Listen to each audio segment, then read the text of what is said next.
Hi everyone, this is Cindy Wallace with the Amarillo Public Library, and I'm so glad you're here today. I want to show you how to do a really sweet, simple knitted pumpkin for the fall.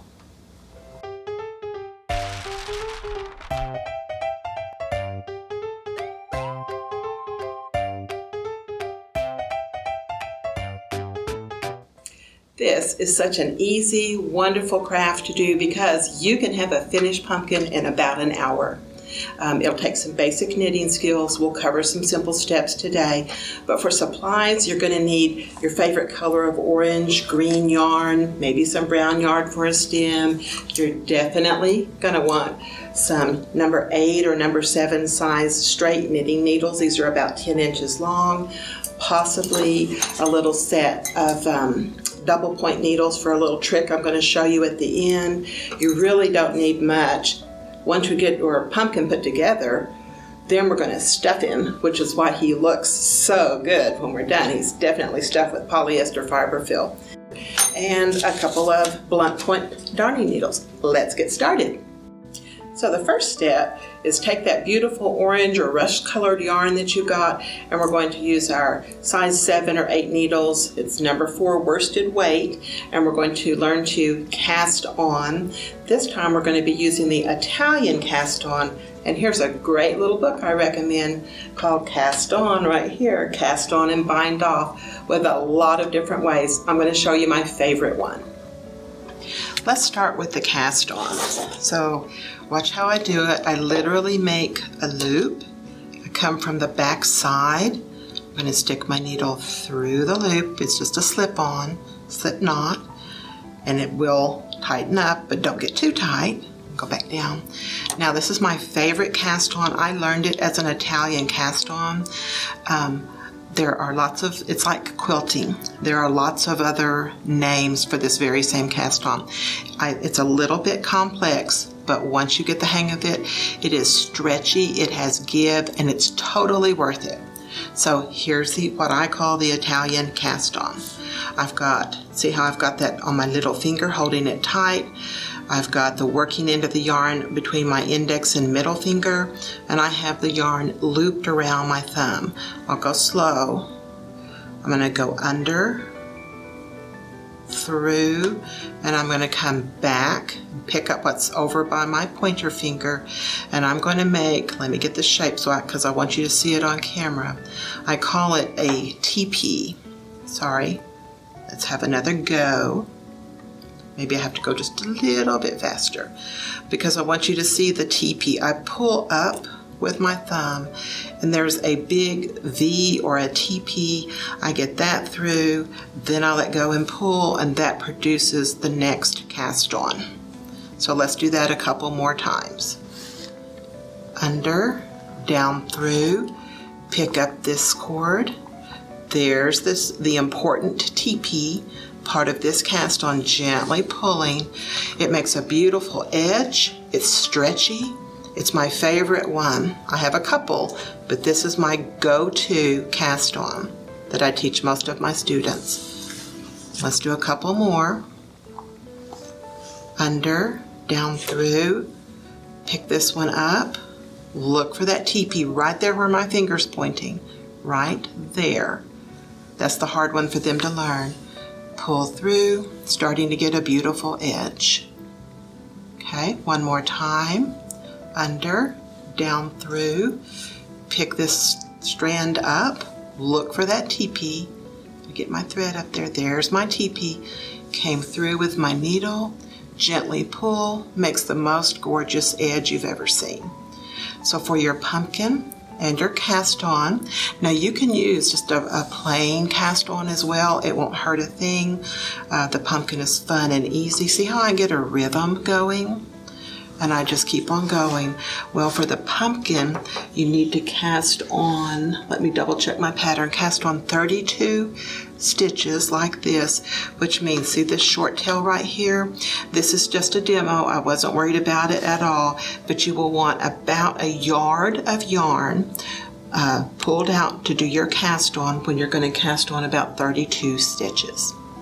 Now that we've completed our cast on, the next step is to do some knitting and purling, so that's what I'm going to show you how to do. Now that we have our pretty cast on done, let's do some practice knitting and purling. I only have some samples on here. I've got about 12 stitches for the camera, but you will have 32 cast on stitches to work with, and it's just a repeat. But I'm going to show you the basics. It's just knitting and purling. For knitting, we make an X. You see how I'm going under right here? I'm going to wrap around this needle. Watch carefully. This is what my students ask about all the time. It's the way I pull it back through here. There's my important knit stitch, and I'm popping that off. In the pattern that you'll find at the end of the lesson, you'll see where it's 32 stitches, but it's knit 3, purl 1, knit 3, purl 1. So I've got one knit. Let's do another. Knit again, that's 2, one more, and I scooch it up on my needle a little bit without dropping it off my needle, hopefully. So there's 3 knit stitches transferred over to the needle. Now what I like to teach students is that all those knit stitches, always and forever, that knit strand of working yarn is at the back. When I'm ready to make the one purl stitch, watch how I come forward and in between the needle. Then I work from the top down. Now my X is on top. I still wrap around the needle, and once again I pop it off. That's a little bit different looking purl stitch. It's going to make a great rib on your knitted pumpkin. Now that I need to knit 3 more stitches, it's important that I go back to the back in between the needles to do these next 1, 2, 3 knits. So knit 1, knit 2,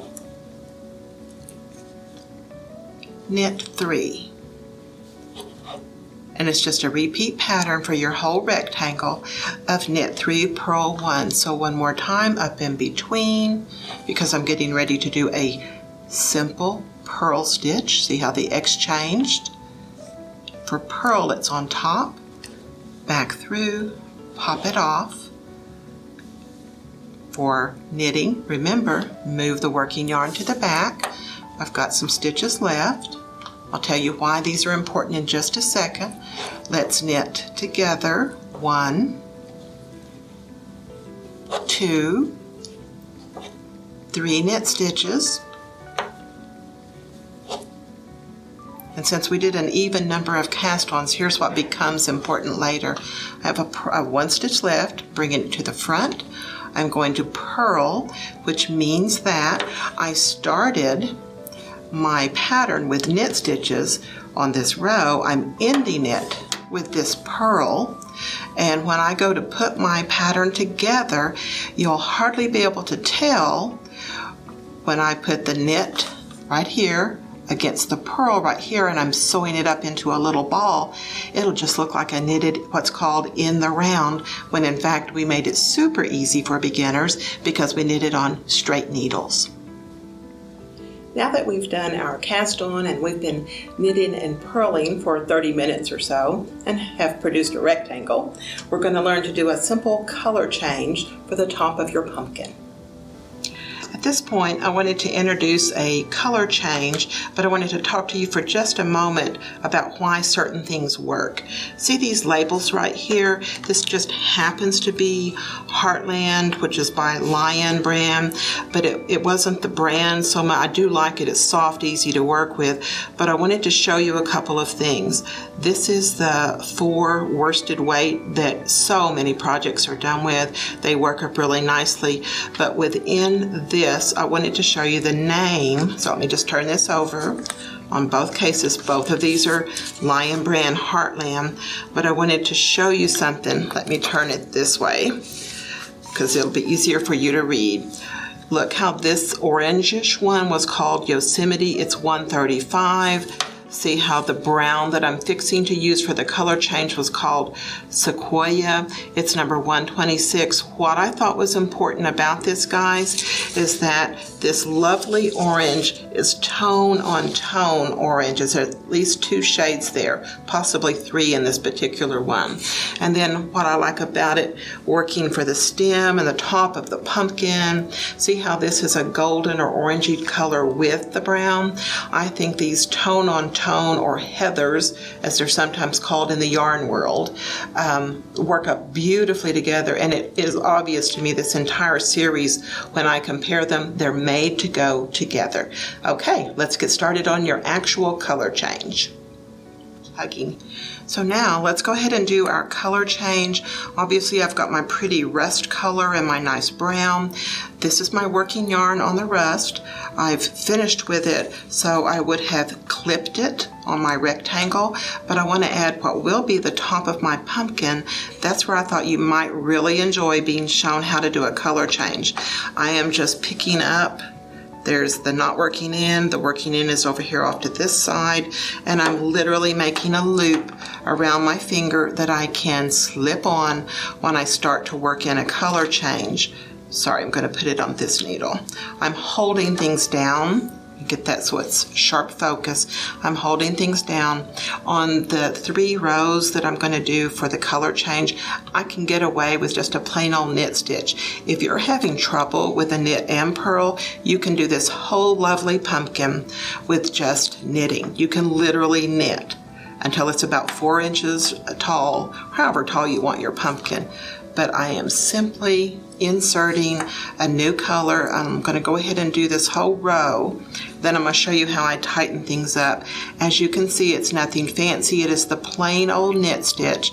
Instead of the orange, I am now knitting with the darker brown that will be the top part of my pumpkin and the stem.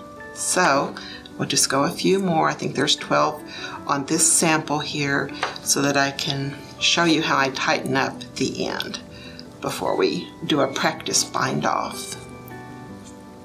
Sorry, there we go. So try not to go too fast, especially if you're a beginner. Believe me, I know how it helps to be able to watch somebody going a little bit slower so that you can be confident in your stitches. Okay, so I've knitted. Now you can see I've got several loose strands hanging around here. See how I'm just gently pulling. I am tugging here. I'm also going to tug. Remember, we started on this opposite side over here. That's where we introduced that brown, and I don't want it so tight I can't get it off my needle. But the way you see me pulling on the yarn and the way you see me doing this right here, I am making sure that my stitches land exactly where I want them to on both sides, and there's a good side and a bad side. It's just a pumpkin. You're not going to do anything wrong, but I want you to understand that this is the good side on this piece. I don't see any pearls of dark brown, where if I look really carefully on this side, I would see right here, see right there, I would see little tiny dark pearls. They actually look good on some designs, but that is the back side of the pumpkin fabric. And then I would just knit about 3. You could do 2, 3, you could do 4, depending on how much brown you wanted on the top of your pumpkin. If you don't want any brown on the top of your pumpkin, just knit with your rust or your orange color. It'll work out just fine. You can hardly go wrong. It's great for beginners. Remember how we did the cast on to get started with our project? Well, at the end, by the time you've got a rectangle, you have to bind off. It's just loops, interlocking loops, and we're going to learn how to make a beautiful finished edge for the top of our pumpkin. So we've got a couple of rows of our nice dark brown. You could use solid orange if you wanted. Either way, the cast off is the same. I showed you the book earlier in the video. There's several ways to cast off. This one I'm going to use is the most common cast off. And it's a combination of, looks like knitting, and we're going to put a loop through a loop. So once again, kind of like knitting, I am using, and I know you see a few strands, but I'm using the dark brown And this is, look, that's just plain old simple knit stitch. Okay, I need to get another stitch on there to start my bind off. So one more little knit stitch. And then see how I have 2 stitches right there? I'm going to take the first one, right like that, and I'm going to pull it up and over the most recent cast on, pop it off so I only have 1 stitch left. Now see right here, that's called splitting a thread. It happens to everybody. Sometimes it's better, sometimes it's a little worse. I can do one of 2 things. I can pop it off or I can knit it in. Because it's a contrasting color, I'm going to just slide it right off. It got picked up. When I stretch and pull and work on my pumpkin, that will disappear, I promise, in this case. Had it been a dark brown split, I would have combined it and knit it all into one. So let's continue with our bind off. It's a simple knit stitch. I have 2 stitches. I'm going to pick up the old one and come up and over and pop it off. And I do that across the entire row, which is going to be the top of my pumpkin. It's the last step I have to take before I can start actually putting my pumpkin together. Slipping through, up and over, just a plain old knit stitch. There's kind of a rhythm once you get to going. Sliding it through that first one. See me tugging on it just a little bit so I don't have to struggle too much, hopefully, with getting the needle through that back stitch. See how that looks right there? Then pull it up and over, and I'm using both needles to slide off so that I can continue with a bind off. You do that across the entire row. We have to do that so I can get you to the last stitch so I can show you how to keep your knitting from unraveling. So just bear with me for a few more stitches here. Plain old knitting. Sometimes I knit tighter than others. I just loosened up my stitches so it wouldn't be quite so hard for me. So I tend to be a little bit on the tight side. I am learning to be a little bit looser as I go, and the pumpkins are a perfect place to learn this. Oh, 2 or 3 more. See how I'm just going up? Sorry, I have to pull it up so I can see it. That's might not be the best for the camera angle, but there's a few stitches left. Plain old knit, see the X, wrap around, not too tight. I'm trying to keep it a little looser because I know that I have to bring 1 stitch over the top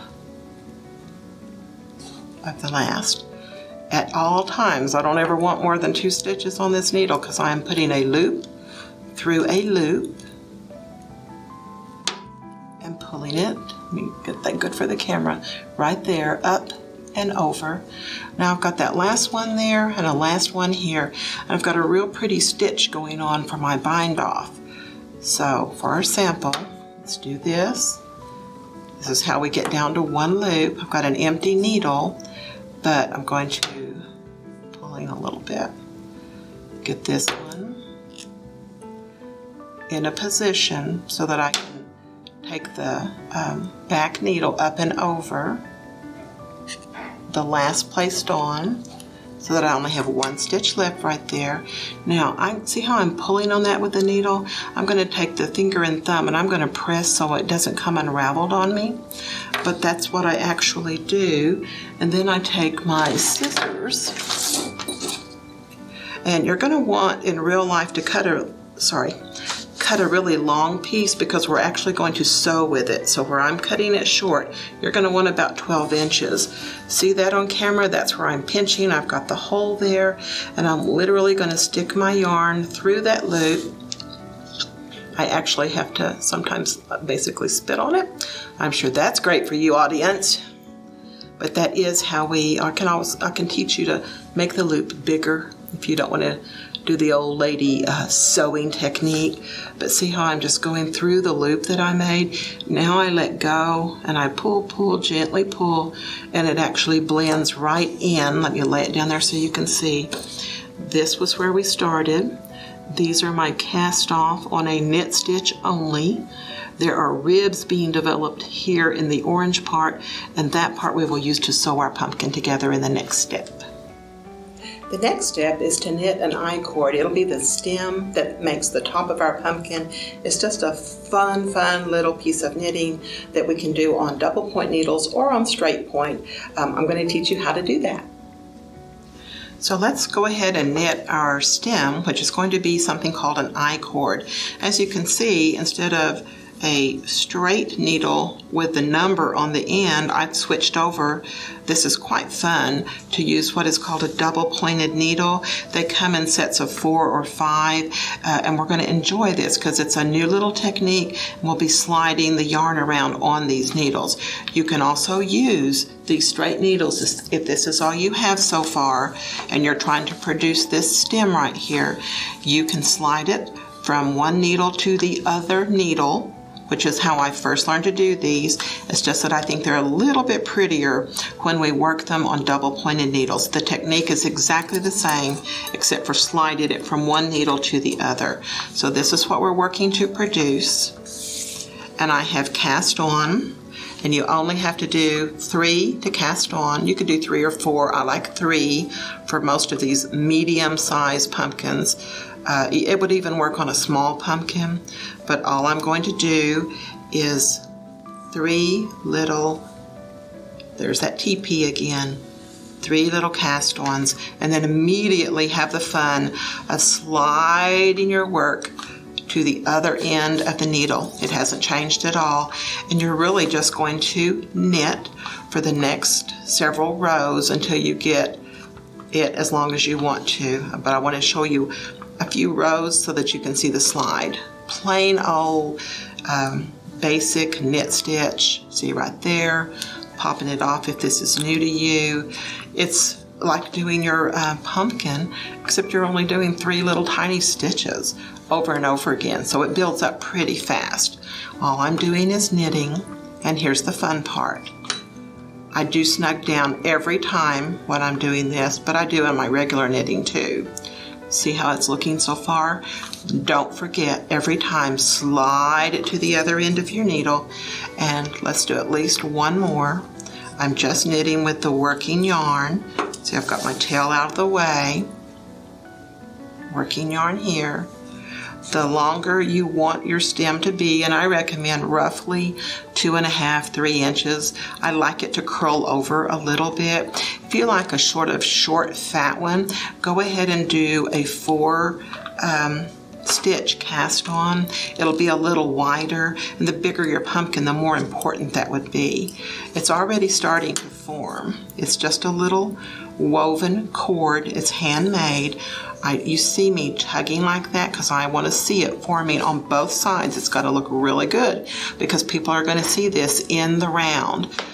Every time, slide it to the end and just keep knitting until you've gotten a roughly 2.5 inch stem made. That's your I-cord. Now that we have knitted a rectangle and we have a stem for our pumpkin, it's time to pull him all together. So we're going to add the stuffing and actually turn him into a pumpkin. So now it's time to put our pumpkin together. We're not quite to the details yet, but I want to show you a couple of things. Get that little piece out. Following the pattern that goes with this program, I wanted you to see when you knit it in the flat and you're doing the knit 3, purl 1, how it ends up with a beautiful 3-step looking pumpkin, and it's all done together. These are knit stitches here. That's a front and a back, and these are your purls. And when you do the pattern that I've included, this is what your pumpkin will look like. If doing the knit and purl is too much for you right now, you could do the simple knit stitch. Here's your comparison. See how this is just knitting over and over and over, just the same stitch. It's quite lovely. It goes together very quickly, so you can choose between 3 knit, purl 1, 3 knit, purl 1, or you could just do the whole rectangle in a knit stitch and you'd be perfectly happy. Take a look at the puckered little bottom. We're going to be producing that. and it looks great on the top and the bottom, and then for the finishing touch we'll put on some details. For right now, let's get ready to stuff our pumpkin. There's a couple of little steps. So here's what our fabric looks like, and I wanted you to see good side and bad side. You really can't go wrong. These are the pieces I'm going to use, my I-cord and my rectangle. Let me pull it out this way to show you. It is truly, it's about 10 inches by 4 inches, 10 inches long by 4 inches tall. There is no wrong. You could go a little shorter for a short, fat pumpkin. You could go a little taller for a taller, skinnier pumpkin if that's what you wanted. The fun in it is that you can do all of these and have your own pumpkin collection. That part I love. Now let me show you about right and wrong pieces of the fabric. You could use either side if you're knitting. If you just do a straight knit stitch, both sides will look wonderful. You can pick the side you like the best. If there's a little boo-boo somewhere, let that be on the inside. Believe me, I've done it. Now you can easily see here the little pearls. Well, that's where I introduced the color change. This is the wrong side or back side of this particular fabric. If it ended up on the front, I've seen these designs done this way. They look lovely. For today, I'm going to flip it over and show you that the ribs, let me pull, the ribs look equally good on both sides of the sample. This is the bottom. The stitches are a little bit different. If you study right here to here, those are slightly different in your instructions. That's on purpose. But the ribs are in the same place. That's where we did our purling, and these look a little different because this is just a couple of rows of plain old brown knit stitch. So let's put our pumpkin together. Now I've got a darning needle, put that there so you can see it's large. The eye is large right there. It is a blunt, not sharp. I have a whole collection of needles. I keep them. My students give me medicine bottles, and I have a whole collection of needles inside different containers. This is one of my 3 favorites out of my little collection. So let's start with learning how to do a mattress stitch. Remember, this is a side I don't want to show right now. I'm going to fold these 2 pieces together. See how the yarn is over here? We're going to practice making what's called a mattress stitch. We learned it in an earlier video that my coworker Cynthia did, and I was so glad that she taught us this. It was a mattress stitch done on bunny rabbits. So that was a little while back, but that's where I learned how to do it. See how I'm butting these 2 pieces of fabric up? You can hardly tell where my seam is going to be because I've studied and practiced doing this little mattress stitch. As you can see, I'm carefully, it goes real fast, but I'm just going in and out the same side, working from the back, going side to side as I work. It is not a whip stitch. And also, guys, I'm not pulling it super tight. It's kind of loose. It's not like I'm sewing on a button. It's not that snug. I want the stitch to blend in with the knitting I've already done. So if you just watch me do it, I will go right back in pretty close to where I came out, go back down. Just takes I don't know, 5 minutes maybe less, depending on how fast you go. I'm holding my fabric right there, side by side. I want it to not look like I've added in a bunch of extra hand stitching. I want it to just fade away, basically. And that's the beauty, the benefit of the mattress stitch is you can't see it when we're done. So I'm extremely grateful to my coworker Cynthia that taught us this back in the bunny video. See how I'm going in and out, and I'm picking what would be considered the front side of a loop. And I'm going in and right there, in and out. Sorry, my hands have to be in the way. See how I'm pulling? I know that my seams are going to match by the time I get to the top of my pumpkin. And this, on the finished pumpkins that you see in this video, is why this doesn't hardly show. I definitely have my share of seams that show. That won't keep you from enjoying your pumpkin and having fun. The more of this you do, the more confident you'll get. At least that's what happened to me. See how I'm pulling to make sure that my outside edges end up where I want them to. So I'm just stretching a little bit as I go. grabbing my next stitches. I don't want to get too deep into my stitches on my pumpkin. It will show if I do that. It comes out looking like an extra ridge that you didn't quite plan. And I want it to look as seamless as we can with a handcrafted item. It might not be absolutely perfect, but most people when they come up will be so excited to see your knitted pumpkins, they won't even notice where your seam was. So we're about to get it. I can go ahead and I know I switched over to the dark brown right there, but I can go another stitch or two. It's not going to show because we're fixing to pucker the pumpkin up when we gather the two edges that are going to be left. So what you see me doing right there in the dark colored fabric will actually blend away. That's one of the benefits of using these two yarns together.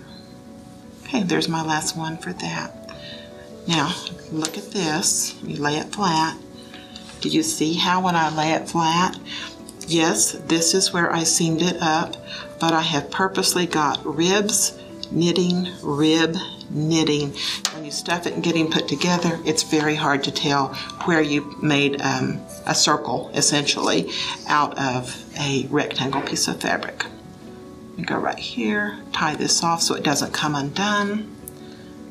Literally, just like we did when we were binding off, knotting my loop. Now I can do anything I want. Most of the time, guys, I take my loose ends and just stuff them inside my pumpkin.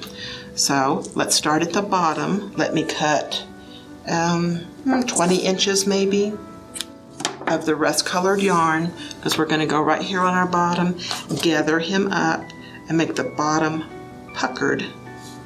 Sorry, there's my needle, pulling it through. No knots or anything like that, just leaving a long tail. Now let's just weave in and out, because I do want to be able to gather, and I'm not especially careful. You can see it's about a half an inch, and I am literally going in and out of the last strand of yarn on my pumpkin. Go ahead and pull some through, but don't pull it all. Leave enough that you can tug and tie it off.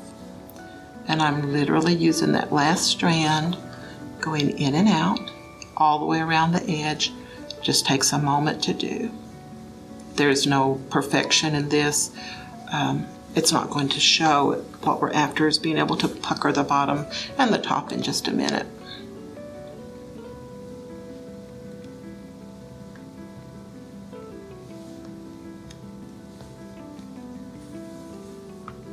Okay, we're almost back where we started. Now I have two open ends of yarn. I still have one on the needle, but I want to, and look at all these. I haven't used them yet, but I will. I'm going to tuck them in. All I'm doing is like a drawstring. You right there? That is now a really great bottom of our pumpkin. Pull it up as tight as you can. Try to close the hole. You do want it tight before you knot it off. Then we're going to go up through the pumpkin with our yarn. So I do have it tied off. It's just a tiny, tight knot. It will not show. I am going to do two. It's tight, tight, tight, where I have puckered my pumpkin.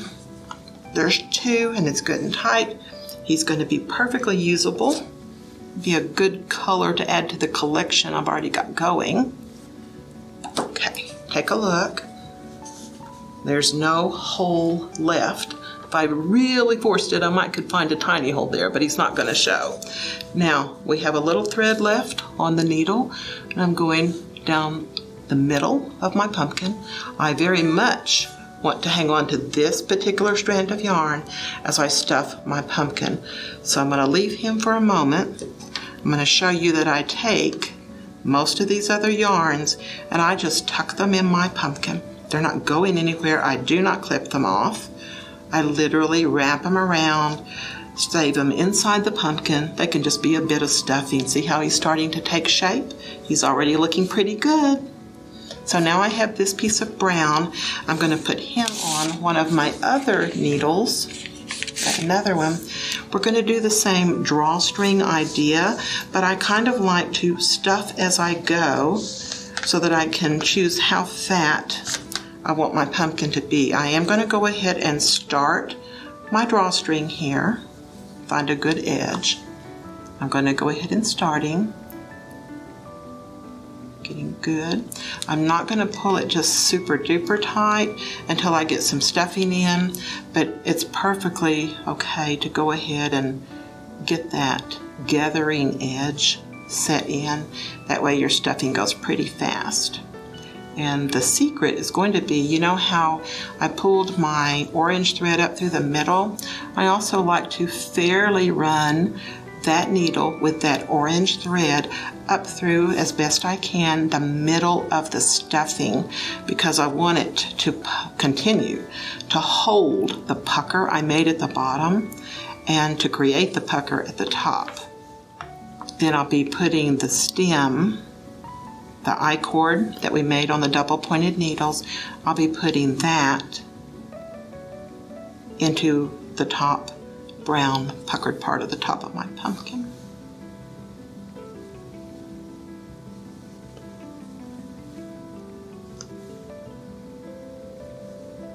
Again, this part doesn't have to be super perfect. I'm very much saving that what I'm going to use to hold my middle together.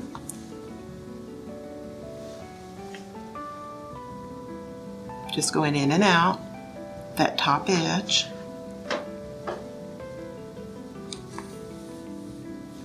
It's just acting as a built-in drawstring.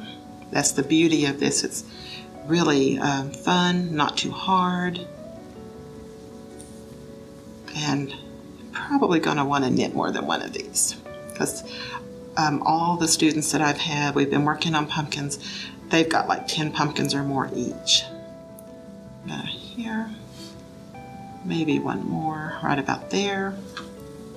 Now, if I pull, it's just like fabric, it just gathers, and I can go ahead and see how I'm sliding it around.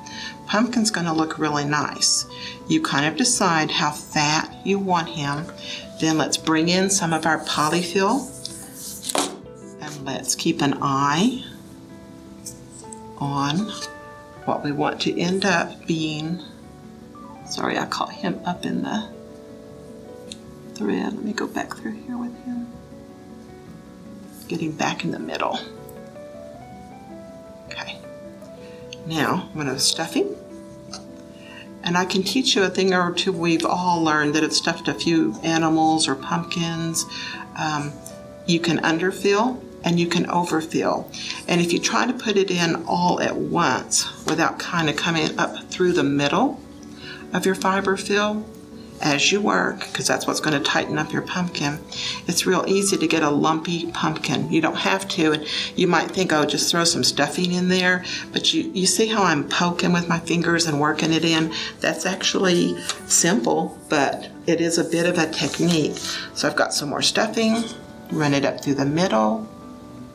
So in some fashion, I kind of have control over the center of this stuffing as I look how I twisting him around, poking with my fingers, kind of keeping my yarn in the middle. And then you have to start deciding, because it might not be as tightly hard packed as you might think. I do want to pull him up there. Now I'm going to go back to my thread that I ran through together, and I'm going to begin to pull the pucker. So I think I've got just about enough. I could always add more before I close him up if I want to. But do you see how I'm poking at him with my fingers, making sure? Yeah, he's looking pretty good. I'm going to go ahead. I'm going to pull, tighten. I've got him pulling. See the bottom? Watch when I pull the bottom. Puckers him up, because I did him from the bottom up pretty tight. Then I will finish tightening up. Doesn't matter if there's a little bit of a hole there, because I'm going to put the stem of the pumpkin there. But can you hear it's getting pretty tight? There's my pumpkin. And I'm really pulling. Now I'm going to take both my needles off, my orange and my brown.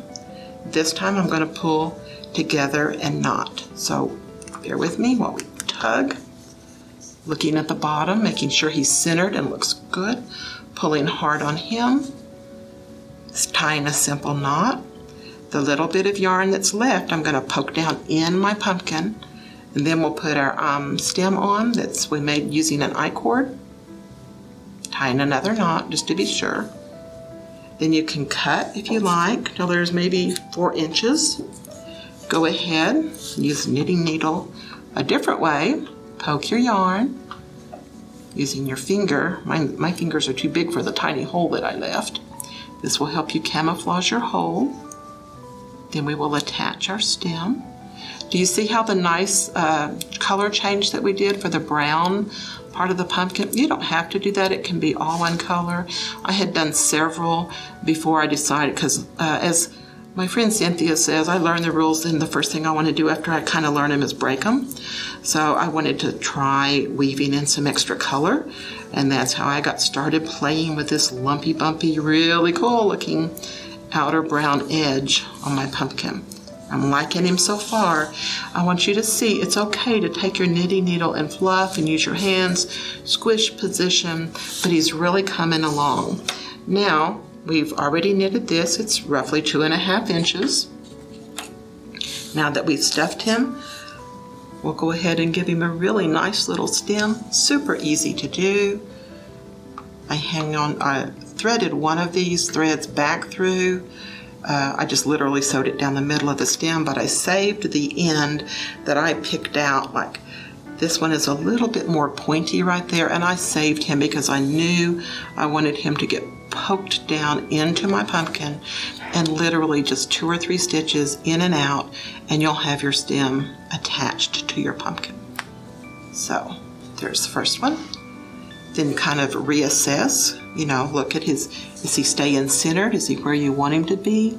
Now's the time to make any little adjustments that you might want to make. If you have anything you want to cover up, this is a good place to do it.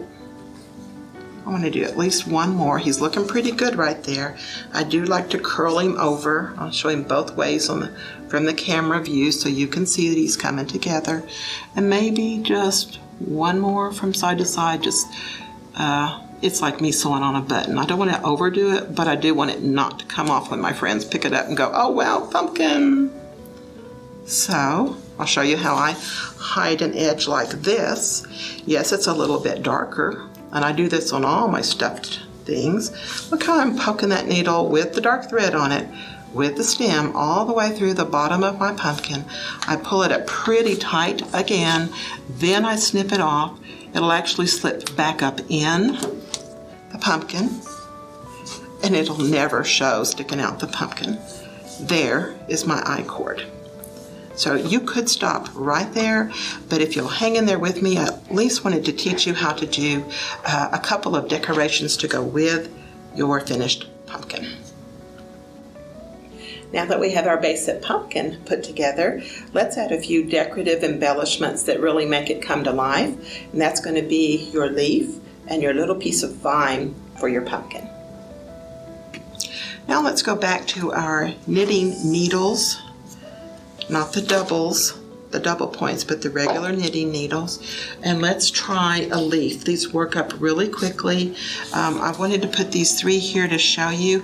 You don't always love your first one. See how he doesn't have exactly a pointed tip, but he does. And this one has a pointed tip.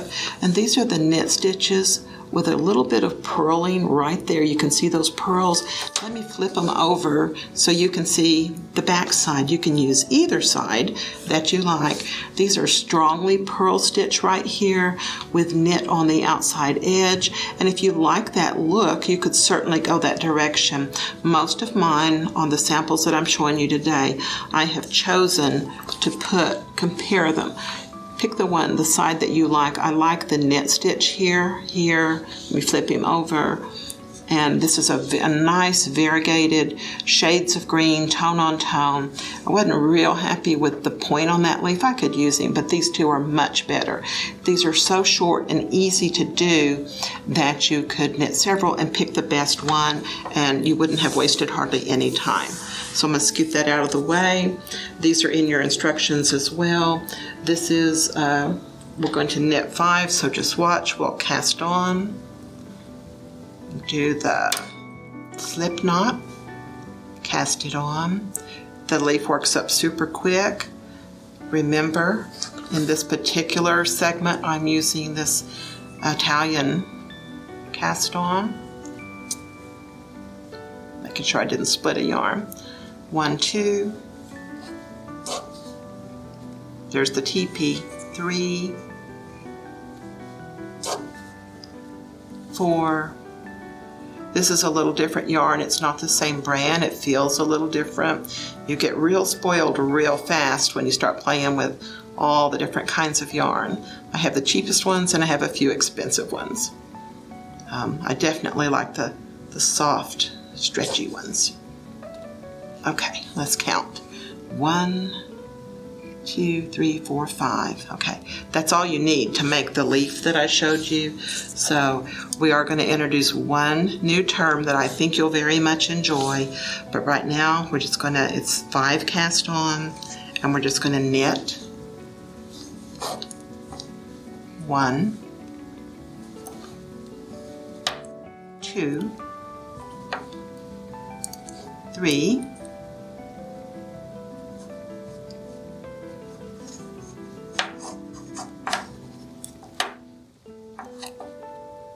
4, 5. So I've got a little bit of a knit job started. It's the round part of my leaf. And then I'm going to increase. I'm going to do a couple of increased stitches. See how I've switched the needle back over to the left hand. I have a nice base started. It's a nice color variation. But this is how I want you to practice making an increased stitch. It's called a make one or M1 in the pattern. And I think you'll like this. There's several different ways to make increased stitches. This pattern calls for a knit one, make one, so there's my knit one. Now look right here, see that bar? I think it shows up really good in the variated color right there. That's the bar that exists between the 2 stitches on this needle and this needle. I'm going to come from the back to the front. Let me grab it real careful because I want you to see it. I'm going to pick that stitch up. I'm pulling to stretch it a little bit, and I'm going to drop it onto the needle right there. Then I'm just going to knit. So I added a loop when I picked that up and put it on there. Then I'm going to knit through it. Remember, knits from the back, knit through it, and I will have increased 1 stitch. Get that off where I split a thread. And then the pattern calls for knit 3, make 1. So knit 3, 1, 2, 3. Then you'll see in the pattern M1, make 1, and you use that bar right there between the stitches. There's some rules to it that are easy. You can do front and back pickups. I'm picking up from the back of that bar, going around the needle. My yarn is behind, and then I'm going to knit the stitch. I've effectively, for this row, added 2 stitches going from 5 to 7. So here I am doing the knit stitch on my make 1, and then the last is to knit 1. Now I have 7 stitches. Usually when you do add-ons like this and you're increasing and decreasing, almost all the time you do either a knit row or a purl row. When I was designing this little leaf, I kept it simple. You can make your leaf bigger just by continuing to knit and make 1. You can make your leaf as big as you want. This one is kind of medium small. I have 7 stitches right here, and because I wanted a leaf about that size, which is, look at my fingers, is pretty small. It's, maybe 2 fingers wide at best. Well, I'm going to take my 7 stitches, and then I'm going to start decreasing. So this is a fun one. It's easy for beginners to master. You're going to take those, see how there's 7 stitches there? You pull with my finger so you can see the loops. I'm going to knit 2 together. This is the beginning of a decrease, working towards the point of my stitch, of my leaf. So I put 2 on the same one and condensed it down to 1. So I have knit 2 together. Then the pattern for the little leaf that I showed you when I was playing with it, I decided to throw in a couple of purls. Bring your yarn to the front. Remember that the X goes there on your purl, and I'm going to purl 3, keeping in mind I have 7 stitches to work with. So yarn in front, purling 1, 2, 3, little baby leaf, yarn to the back of the needle because the instructions call for me to knit 2 together. Look, I have 2 loops left on the needle. Remember, just go up through both of them as if you were going to do a single knit stitch. It makes that X. Wrap around, pull back through, slip your stitch off. There we go. Now I've got 1, 2, 3, 4, 5 because I condensed them again. This would be a real good place to sort of set your knitting, S-E-T set. So you might stop and do, like for the one I showed you, I did a knit row. You could knit or purl. If you purl, it will slightly change the look of your leaf. We're just doing a simple, especially for those people that are really beginning, but want to learn how to add just a little bit of embellishment to their pumpkin. So not too bad. Just doing 5 little knits. He comes together really quickly. I'm going to snug him down. Pull on my stitches. I count every row. When I'm sitting there at home working on my knitting, I stop and count my rows. There's the back side, there's the front side. So I'm back down to 5 stitches. Now I'm going to knit 2 together, purl 1, knit 2, because we're working on decreasing, getting to the point of my leaf. So one more time, let's knit 2 together. This time we'll only be purling the middle of my leaf, yarn to the front, purl stitch, yarn to the back, knit 2 together, and I'm almost at the end of my little leaf. There's my knit 2 together. Now I've got 3 left, and I can do several little things with them. I think since I've done increases and decreases, that it's a really good idea. Just takes a moment to actually do 1 more knit row, but we can bind off as we knit that row, and you'll have a nice little leaf. So there's my 3 stitches. That's how they look. I'm using my working yarn. Got the right strand over here. And let's bind off as we go. It's a knit row. It'll work beautifully. Remember, binding off 1,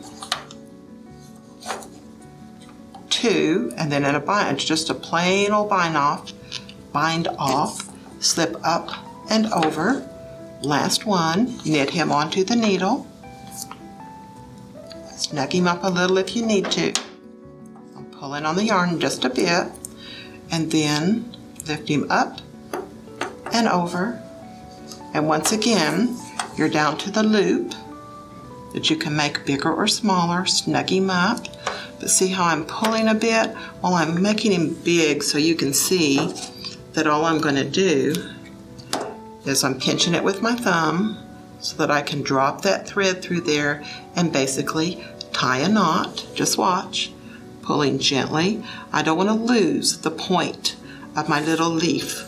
This one, I wasn't pleased with the way that came out, so I knitted a couple more. See how nice and pointed this is? Okay, we have to tie our ends in. So let's grab our needle, and we'll add our leaf to our pumpkin right quick. See how I see a little space right there? I bet you can see that white. I'm going to go through the back of my leaf, 1 stitch. And I'm going to use that to my advantage and actually run that little stitch on the point of my leaf forwards and backwards just a couple of times. If I need to go in and out, it's not going to hurt my stitch at all. I'm going to come back in. It's a little tiny bit of fakery, but it makes that leaf look really good. So I am coaxing it up there, pulling gently. Now I'm liking the shape and the twist of my leaf. It is time to hide the tail. I know I'm using the other side of my leaf, so see right there where it is? I am going to run over to the edge of my leaf, roughly 1/2 inch, because he's not very big to start with. Run that yarn through, not too tight. Would be my secret that I would give you, is don't pull so hard, so tight. There we go. There's my nice looking little leaf. He looks as good as all the others, and we are ready to sew him to our pumpkin. So putting this end of the yarn on the needle, grab the easy one. It has a ginormous eye that even I can drag some thread through. Okay, so let's get our little guy. Decide, like I do look, let me find him, find the edge that we saw. I like it when I have to hunt for where I seamed it together. That makes me feel so good. It doesn't seem to matter because he blends in really good. How about that, guys? So pick a side that you like. I can't even see where we seamed him up. Maybe the direction you're going to have your little twist go, and then plan which side and where you want your leaf to go, and literally tack it in, just 1 or 2 little stitches. And I do not want a ton of green to show, but I do want him secure. I do want him around, right there, I do want him around the stem. So I am literally have made a loop that's not going to show, and all I have to do is run that back through the pumpkin. Really have a pretty nice looking leaf. While I'm here with this little bit of green, I want to show you that you can make a little tiny skinny I-cord out of the green. I like the way the contrast ran. You can come over here, see how my thread is right there. Very last step. Let's come over to the opposite side. Let me get there first there. Opposite side, I'm snugging him up a little so my leaf stays where I want him to. Pulling it just a bit.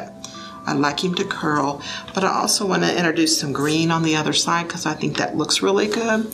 And literally all I'm going to do is run down through the I-cord, having placed him where I want.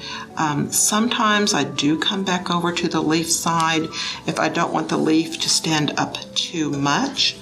I grab a little edge right here where I want him to sit nicely in place. Convince him that that's how Cindy wants him. Now I'm kind of liking the way my little vine is curling. He's done just like an I-cord. You can twist and fluff any way you like. In the end, guys, all I really do is once again take that, run it through the bottom, somewhere very near the bottom of my pumpkin. Pull pretty snug. I don't actually knot it. I pull snug, snug, snug, snip. Turning back over, and let's take a look. See how I continue to fluff him, pinch him with my fingers? You are now looking at your very first, nicely, can't even see the seam, finished pumpkin. I hope you enjoyed it as much as I did working with you. Thank you so much for knitting pumpkins with me today. A couple of ideas. You could knit a whole bunch of these for a pumpkin patch. You could vary the sizes. They're just addictive. If you like us, hit the like button. We'd appreciate it. Or you can hit subscribe, hit the bell. We'll let you know when we've got more classes. Thank you so much.